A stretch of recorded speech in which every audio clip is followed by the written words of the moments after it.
Hello and welcome to Dark Sky Conversations. My name is Marnie Ogg, and today I have two guests joining me from the Australian Age of Dinosaurs. Now, if you don't know where it is or haven't had the privilege yet of visiting this wonderful outback space in northern Western Queensland near Winton, I absolutely recommend it. My two guests, Naomi Miles and Grant Salmond, as you'll hear in this conversation, are absolutely dark sky enthusiasts and have taken a already successful museum based on paleontology and archaeology with dinosaurs to expand it and make it an absolute iconic destination for dark skies as well. I think you'll be impressed by all the efforts and all the activities that they've got going on there. And I look forward to hearing your thoughts on this and perhaps your thoughts when you visited there too. Enjoy. Hi, with a flick of a switch, we turn night to day and day to night.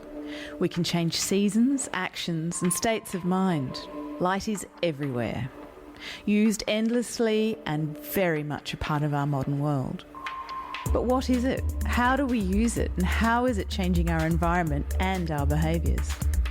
A star-filled sky used to be our evening's entertainment. Now it's Netflix, iPads, or even a podcast. When was the last time you looked at the night sky? I'm Marnie Ogg, and this is Dark Sky Conversations, the podcast that brings people and science together to shed light. Good morning, good afternoon, good evening. It depends on where you are in the world. We never know when you're listening to this. And I'm always very grateful for everyone that does join us in our Dark Sky Conversation podcast. Today I have two fabulous Australians talking to me from from Queensland, northern Queensland, both of you. Are you both in northern Queensland? Yeah, Townsville and Winton? Winton, yeah. Western Queensland. Yeah, great. And in particular, we're talking about the Australian Age of Dinosaurs and the jump up there, which is a dark sky sanctuary. And I have two guests, Naomi Miles and Grant Salmond. And I'm going to start with you, Naomi. Maybe you could just give us a little bit of a history of the museum and its impact in the area and what Winton's like, actually, too. Yeah, of course. So Australian Age of Dinosaurs, it's fairly new as a museum. It's only been on the jump up, which is kind of like a mesa plateau, since 2009. We moved there from David and Judy's property out at Belmont, which is about 80 k's away from our location on the jump up. And it all started because David found a dinosaur bone while out mustering sheep and decided it was something worth investigating. And since then, we've been holding annual digs, getting out to the field, making sure that we're an open science policy, open science institution. So we get people out there in the field looking at dinosaur bones, prepping dinosaur bones, anything to do with natural history, really. We want to remove those barriers and get people right up in front of the science. So the museum now is... We're expanding rapidly. So since 2009, we've got a fossil preparation laboratory.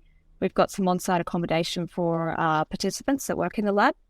We've also got a reception centre where people come and also view our collection room, which houses some of the most well-known Australian dinosaurs. So meat-eating dinosaur like Australomenitor, some very big sauropods with the long neck, long tails, Diamantinosaurus, Savannahsaurus. And the Diamantinosaurus was named after the star, isn't it? Is that right? Diamantina River, actually. River, okay. Yes. Mm-hmm. And Matilda being a reference to Banjo Paterson. So a lot of the dinosaurs reference because his origins come from Winton as well, where he first wrote Waltzing Matilda Centre, Waltzing Matilda. Mm-hmm. So we've also got a range of other animals as well that we found, which we're very lucky to kind of... Prehistoric animals. Yes, that lived alongside the dinosaurs. So we've got a crocodile as well, which lived alongside the dinosaurs, Confractosuchus. And within that crocodile, we found a little dinosaur. So at the time, it must have eaten the dinosaur and then shortly afterwards died. Oh. Unfortunately. Yeah. Fortunately. Yeah. We've also got a flying reptile as well, Draco, all found within the region. It's amazing, isn't it, to have that variety and that complex, biodiverse nature of prehistoric animals there, really. Exactly. And that kind of, it's almost fortuitous that we found a 54-metre long trackside as well, which has gigantic sauropod footprints alongside crocodile footprints, turtles, lungfish feeding traces, theropods, little meat-eating dinosaurs next to ornithopods as well. So that's been relocated to the jump up as well, so that people don't have to travel too far to get to it and to observe it. And it does highlight again the huge amount of diversity that existed within the Winton region about 95 million years ago. So it's not just about the dinosaurs, it's about the whole ecosystem that sustained them as well, all the plants and the living animals, things that were happening at that same time. So, and alongside what we call, that's the March of the Titanosaurs exhibition, we've also got Gondwana Stars Observatory, which opened in 2021. Yes, fantastic. So before we go on to that, I was just going to ask you quickly, Naomi, what's your background, your personal background? Are you a paleontologist or? No, actually, I studied archaeology at university, which is of much help. And I worked in the museum before I worked at Australian Age Dinosaurs at the RWF Museum in Point Cook, Melbourne. And from there, I've just kind of figured my way through, I guess, just... You've certainly landed on your feet. It sounds like you're loving where you're working and have such a variety of projects happening on the site too. No day is the same. So I've been here 10 years now and it's just fabulous. You can pretty much, whatever you can imagine, you can do. Yeah. I think the thing that I loved most when I visited was just the sense of exploration. I mean, this was probably 10 years ago that I was there, but there was so much happening. There was so much interest in making, as you said, an open-air museum that people could visit, that there was lots of different activities that people could get involved with, and the sense of sharing and openness. It wasn't stuffy or, I can't think of the word, but it was terribly welcoming and somewhere that I'm excited to go back and visit sometime soon. Well, I hope you do, because we're changing all the time. And one of the big things about the museum is staying in Winton. So Winton's a very small town. It's about 800 to 1,200 people if you're counting the entire Shire. And which I guess you got up. But since the museum's been here, what we're trying to do is just make sure that people stay in the region, that we create this critical hub of infrastructure, of tourism, that people can come to Central West Queensland and stay. And that was kind of the foundation values of David and Judy Elliott, is to say, well, the bones don't need to go to the coast for people to see them. They need to be here where they were found. And what better way for people to come and see them is this world-class natural history museum. So that's what we're all kind of working towards at the moment. But one of the big things that we never even considered at the time was the night sky. What a perfect way to get people to stay overnight. Yeah, if they're in the region. And I'm sure that has an awful lot to do with the work that you've been doing, Grant. So let's throw it over to you and talk about the night sky. And let's start with your background. Yep. How did you get involved with the Australian Age of Dinosaurs? Yeah, I guess my background has been physics. And I eventually became a high school physics teacher. So I was teaching at a school in Mount Isa, and every year, of course, I'm driving back to the Sunshine Coast to visit family and friends at Christmas, and I was driving past these signs of this dinosaur museum, and so it's like one of these things. Okay, I've got to stop in there one day and have a look. So I think it was 2013 the first time I came down to visit, and just saw this incredibly vibrant museum and these ancient bones. And living in Mount Isa at the time, of course, they've got some pretty dark skies if you can get just far enough out of the town. And away from the mines. Yep, away from mines. And so I guess just by coincidence, you start to put these two things together. And of course, we all know about the hypothesized extinction of the dinosaurs with the impact 66 million years ago. And so you start putting astronomy and paleontology together. and I kind of thought, surely there's a story here. And I was getting into some astrophotography myself, just taking star trail type shots, and I actually got in contact with I think it was the museum manager at the time, Maureen, and asked, "Oh, can I come and take a star trail photograph with your banjo, bronze dinosaur at the front there?"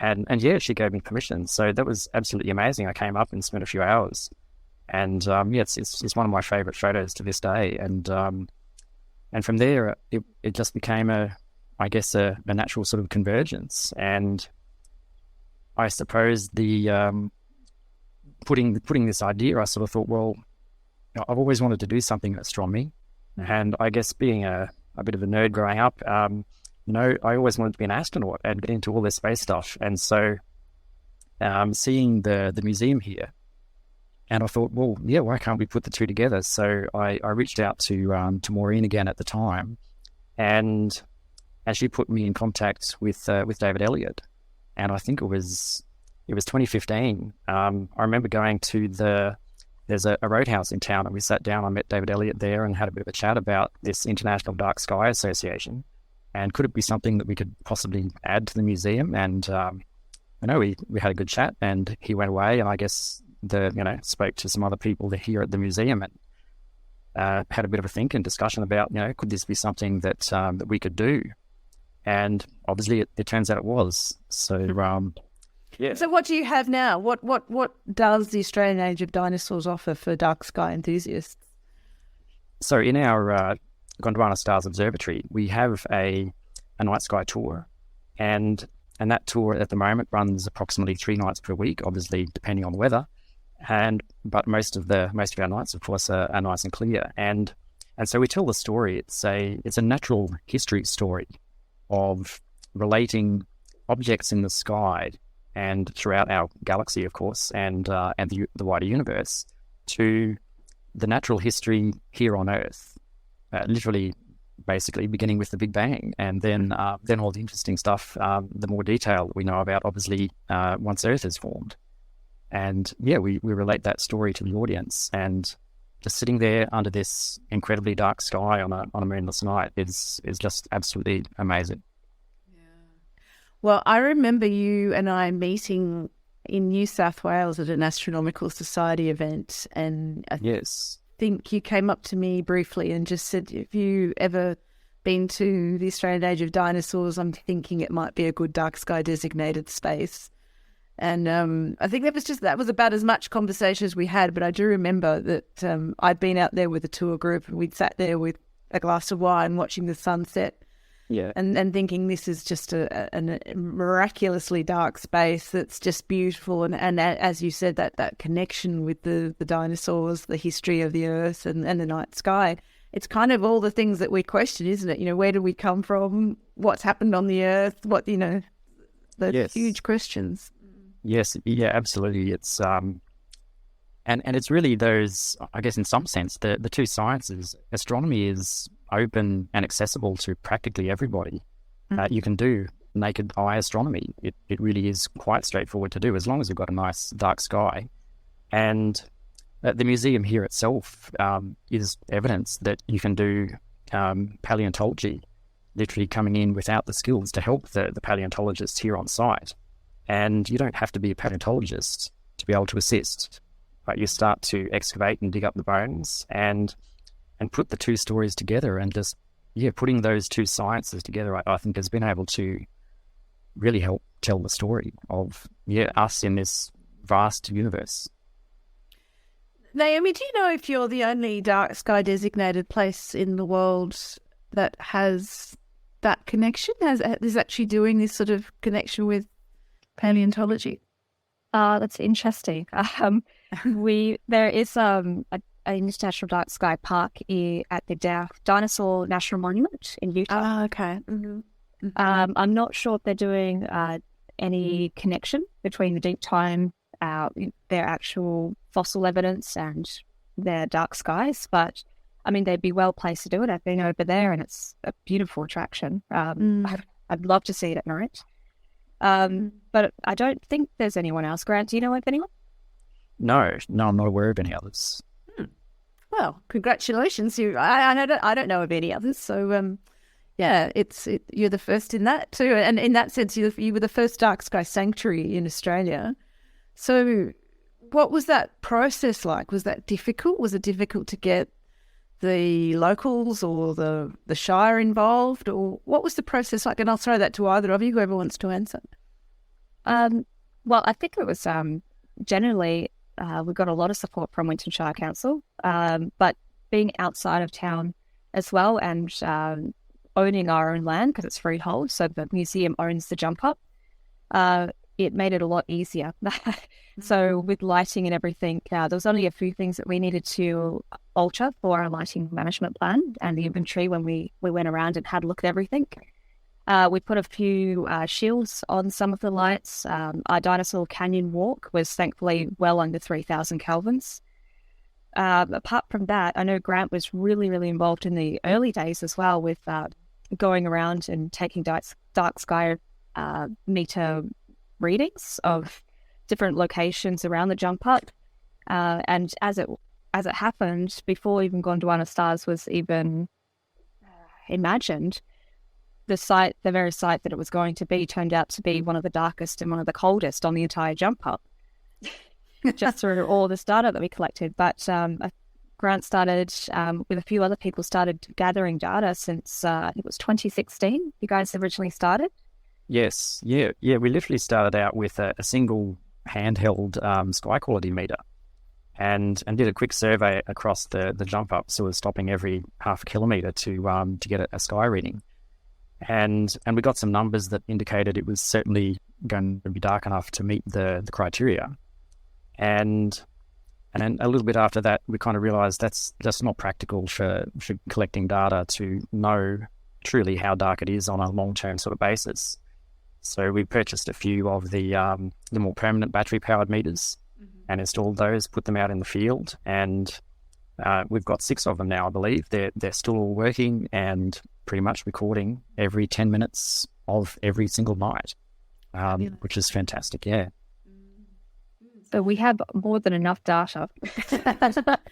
Well, and this is great. You know, one of the things that we talk about with the Australasian Dark Sky Alliance is that we really need, it would be wonderful to capture all that data and actually put together an Australian report so that we know what the dark skies are doing, not just in dark sky places, but obviously that's important, but around those dark sky places. And then also things like how many tourists are coming to it. What are the responses? Is it, what sort of benefits is the area seeing? And I guess just in a short survey of one group here, what are you seeing? Grant, what sort of reactions are your guests giving you when they come? Are they, Oh, yeah, the sort of reactions you get when we're here on a perfect dark night is it's absolutely incredible. We point out at one point to think about to hold your hand basically above your lap, and what do you notice? And people start sort of whispering. You hear a few whispers. Is that a shadow? And you kind of eventually go, yes, absolutely. That's literally what you're seeing. Where is that light coming from to cause that shadow? And everyone eventually looks up because there's no other artificial light here on the site. And the realization that you can see a shadow from starlight alone, the Milky Way galaxy, it's just mind-blowing. I think they walk away with a brand new appreciation of what a dark sky site really, truly can be. And that's explaining the Bortle scale firsthand, literally, isn't it? It's giving them... Yeah. Yeah. So, and what do you think's next? Is there... What will be the future of the site with dark skies? Have you got more plans or... Oh, yeah. Well, I mean... the world is our oyster at this stage. Being the only dark sky sanctuary in Australia as well, really, really trying to represent. So make sure that we're cataloguing all the information, making sure that what we say is what we're actually doing and achieving. So we do present, the International Dark Sky Association requires an annual report every year, which they've now made electronic, but we always produce a paper copy as well. So it's available on our website. So you can see all the year's activity, the benefits to the community, everything. So that we're completely transparent. But in the future, it's really making it available to everyone. So our night skies, I mean, obviously biased, saying that the southern night sky is amazing, and making that available to Northern Hemisphere viewers as well. So we've got grants heading up the virtual excursions, and if we can link that up, I think we will have a really awesome product that we can get out to everybody to see these extraordinary dark skies and the events that are happening on our night skies that people don't usually see in the Northern Hemisphere.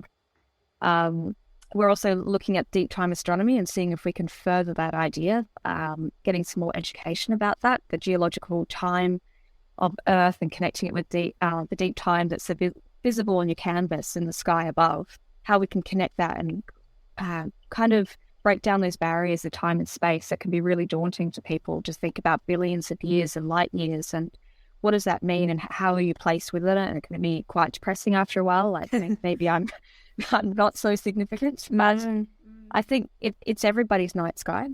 And I think what we're trying to do is reconnect people with that idea that it's everyone's. It's no one's exclusively in ownership of the night sky.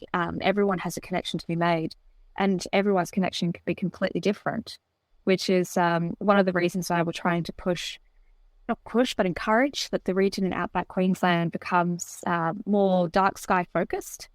So if there was more dark sky places, I know Charleville's doing a fantastic job with the Cosmos Centre, but there's so much scope to do with the night sky that won't be conflicting with each other, that encourages overnight stays and sustainability within the region as well, which we're all for encouraging. Yeah, and I think the message that you've just said there is absolutely critical in the whole of this, is this collaboration. You know, it's not a competition to see who's got the darkest skies or the best attraction or anything like that. It's really about getting as many people involved and making people aware, and or at least raising that awareness of how important the night environment is. And we've all got a night environment, and it's there, and it houses different animals or different species, or has different cultural connections, or means different things to different people. And so we can introduce that story everywhere we go, because there's something unique and special about the night sky to our specific environment, just as the ecology is on the ground. So exactly, there's so much that could be said about the night sky, that even if you went from a different outback attraction to the next, you could be talking about and experiencing the same night sky with a completely different interpretation and just a new insight into that amazing canvas that is that night sky, which is we're trying to encourage other places, and I'd love for outback regions to become known as the best place to stargaze. This is the place to be. You have to come out and you have to see it and reconnect. I love the idea of connecting with you said the whole region, the outback Queensland region. You're listening to Dark Sky Conversations with Marnie Ogg. We'll be right back after these messages from our sponsors.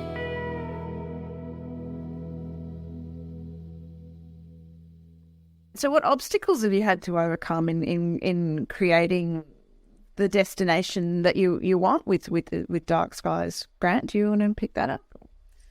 I guess I think Naomi could best speak from the museum perspective, but I guess from my perspective, the biggest challenge in some sense is really just deciding to take that first step and approaching a business and going, look, here's an idea. I don't know if you'd like to use this idea or not. For me, I think that was the hardest thing about doing it.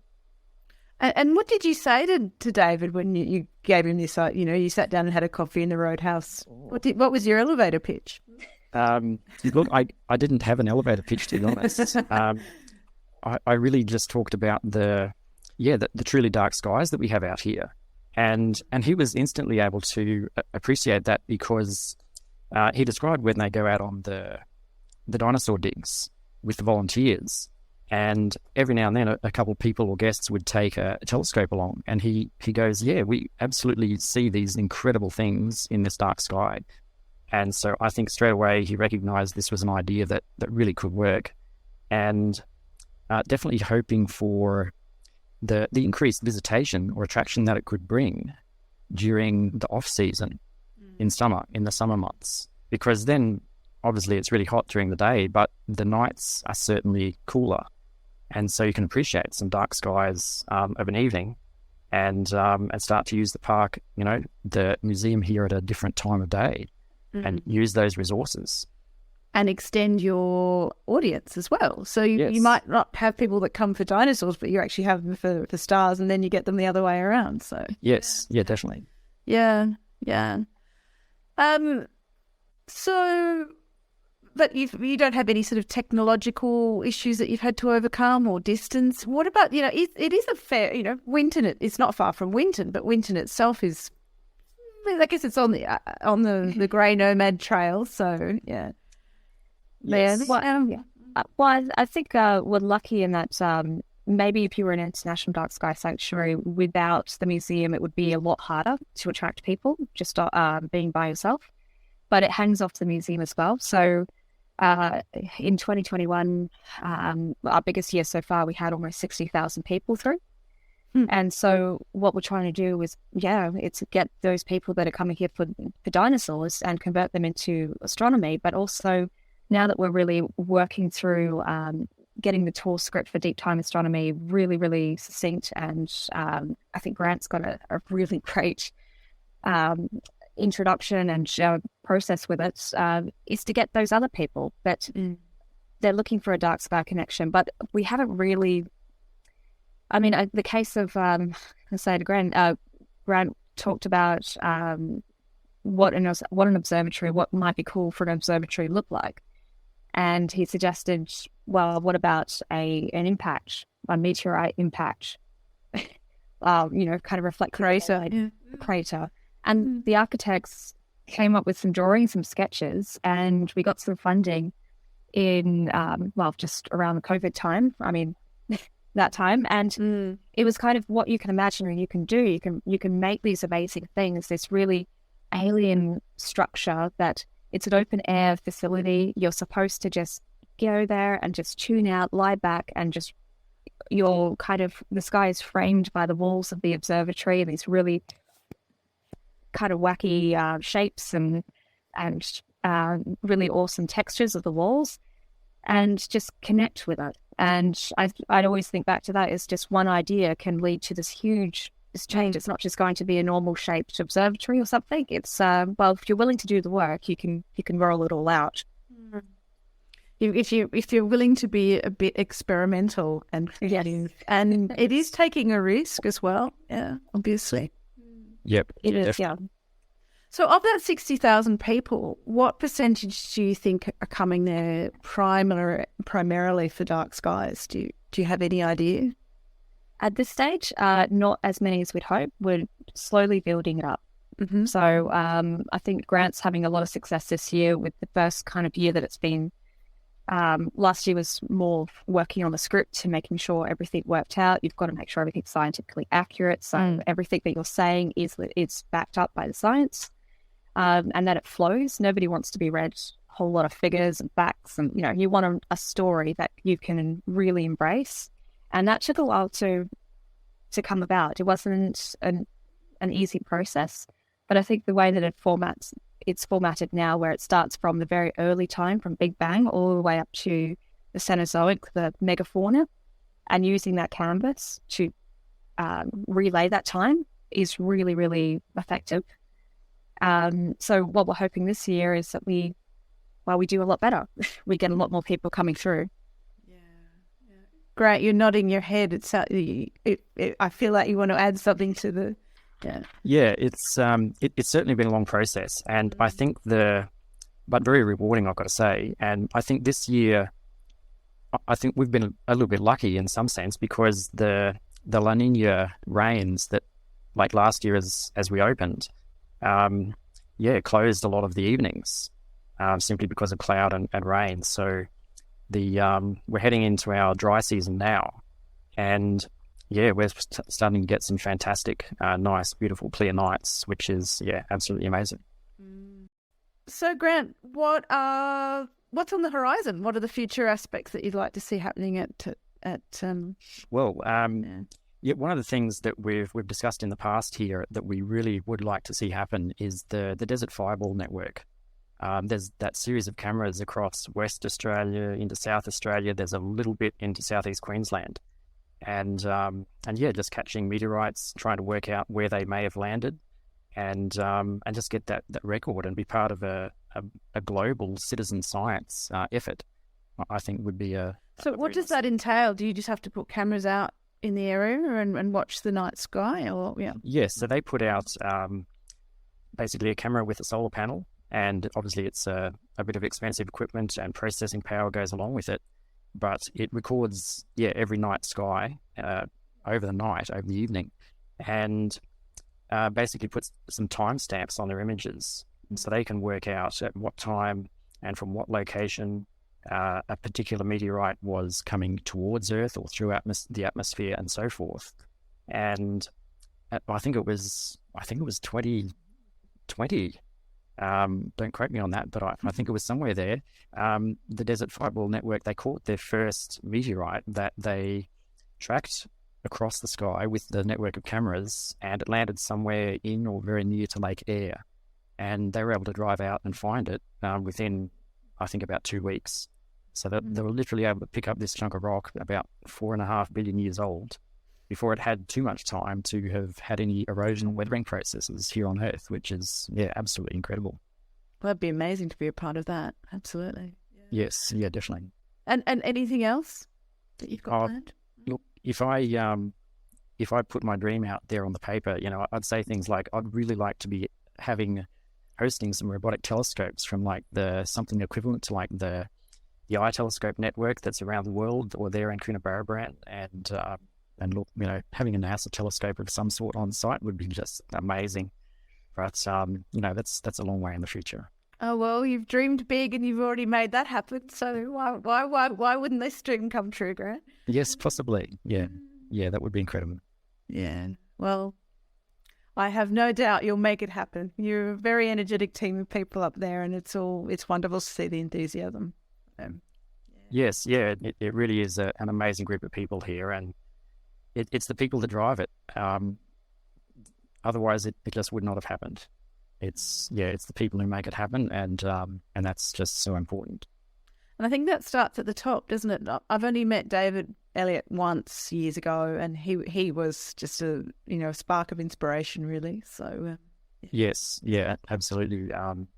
He gave this idea a go, and here we are, so many years later, and it's incredible. It really is.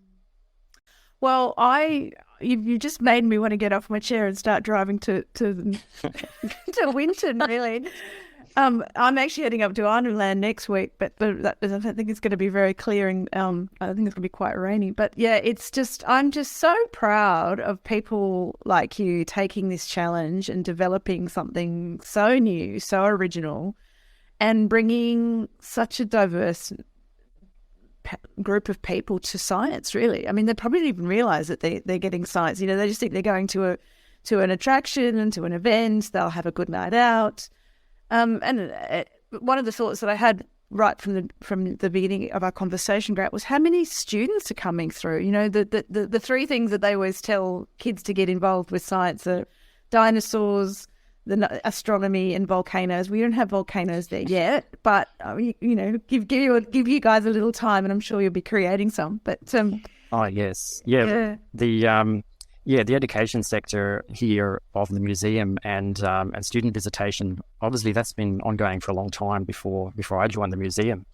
But in particular with the astronomy aspect, we've had the local Winton State School come and visit, and just bring a group of students up there, 5, 6s, and we're able to sit down and have a chat about some of the basic things that they need for their curriculum, about the planets, the solar system, the moon, and the sun, and then go outside afterwards after having looked at a few photographs on a PowerPoint presentation and a bit of a story, and see these planets. They see Mars with their own eyes, and see a few of the clusters of stars around and suns that are kind of similar to ours. It really is fantastic, and it's definitely building up. We've got a school group coming in several months, 120 students. They're booking an entire year level from their school to come and visit, which is just incredible. It's absolutely fantastic. So, yeah, the smiles on their faces afterwards of the stuff they've seen, the teachers are just so happy that their students were able to engage with some of this stuff and see and hear about it. Is just, yeah, it's very rewarding. It sounds that I think that's what keeps. Certainly, I find that's what keeps me going, is seeing kids turn onto it and just they're so excited when they see what's going on, and they ask the best questions. Kids, they've got no filter on curiosity. Yes, yeah.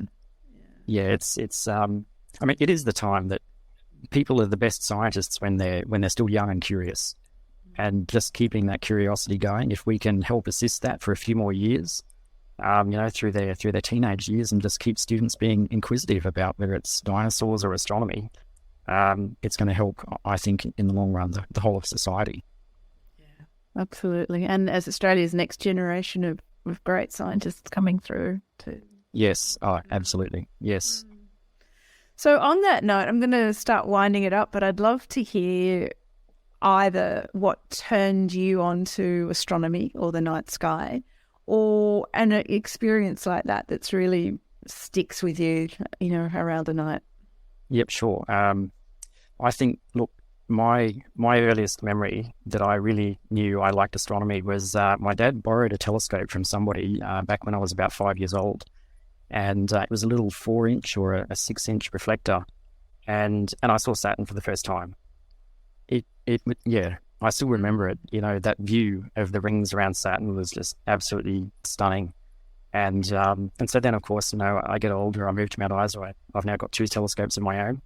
And and then you get into other things like seeing solar eclipses and so forth. There's just, it's just been an ongoing journey for me. And I've literally now turned it into my job. I mean, I think I'm living the dream. It's absolutely incredible.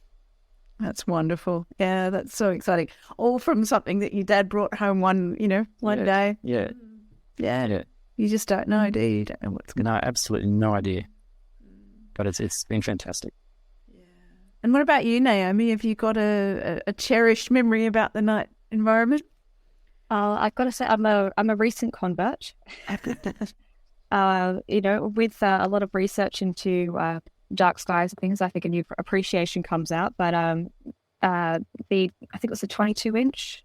We brought it out one night, and I saw 47 Tucani for the first time, and that blew me away. I didn't realize we're going to see what we were seeing. I didn't think we was going. I've had experience with telescopes before, and you see a dot, and you're like, "Oh, that's impressive." And you see tens of thousands of them in one eyepiece. Yeah, then it kind of blows you away. It's like, okay, I can see. All right, now I can see what you guys are talking about. You can see why it becomes addictive, can't you? And if you can see that, well, what else can you see? And yes, yeah, you just want to buy bigger and bigger telescopes. Yeah, telescope envy. Yeah. Oh, well, that's wonderful. And honestly, I'm so inspired to come up and visit you and see the space again. Yeah, see how much it's grown and changed, and bring a group of people who can come up. Last time we were there to help clean some of the dinosaur bones, and our group just loved that. So wow, awesome! Yeah, it was great. Well, I've got to say, if there's any of your listeners that are looking to become a dark sky place, I know you were very instrumental in writing a reference for us. Thank you. But if there's anyone that wants any questions answered or want to know the process in detail, both Grant and I are available to help. The more places, the better. It's not about competition or anything. So if there are people out there that are looking to go through that process, putting the application in, we're more than willing to help assist. That's super generous of you, and thank you for saying that, because it is. I think the more we can share our ideas and actually acknowledge that the process is it's strenuous, and you've got to do, you've got to tick the right boxes, but it's not impossible, and the benefits are just so far-reaching that it's definitely worth it. So if we can all share our knowledge and our enterprising ideas in making it happen, then I think that we can, we've got the darkest continent in the world, and we should be using that much more as an asset. So, yes. And I think once you get that momentum going as well, it's easier. So you just need a few more, keep it going. And once you've done that, it's easier to keep driving it forward. Everyone just needs to get on. Yeah. The challenge is to see who comes up with the next dark sky place. So we've got one in New South Wales, one in Queensland, one in South Australia. Which state will be next? I'd love to see a community, perhaps the Winton community, but, I'd love to see that. Yeah. That would be fabulous. Yeah. All right. Well, I'm very, very grateful for you both giving up your Monday morning Easter holiday to talk with me, and let's catch up soon and make some dark skies happen. That'd be great. Yes. Thank you very much, Marnie. Thank you. Thank you, Marnie.